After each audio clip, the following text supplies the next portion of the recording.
మంచి చెడు అనేది మన చూసే చూపులో ఉంటుంది. మనం ఎలా చూస్తే అవతల వాళ్ళు అలా కనపడతారు.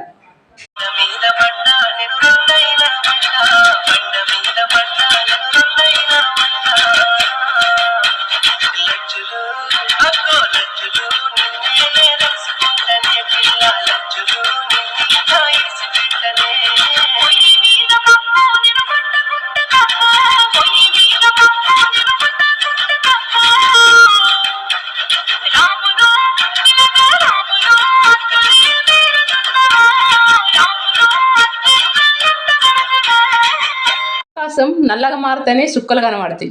జీవితంలో కష్టాలు వస్తేనే కదా సుఖం విలువ తెలుస్తుంది. ఓపిక చాలా విలువైంది. అది ఎంత ఉంటే మన జీవితంలో అంత నేర్చుకుంటాం. ప్రేమ లేకున్నా ప్రేమ ఉన్నట్టు నటించకండి. మీది నటనే కావచ్చు, అది అవతల వాళ్ళ జీవితం.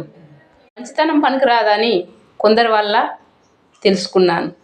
ఒక కుక్క అరిస్తే అది విని 10 కుక్కలు అరవడం మొదలు పెడతాయి.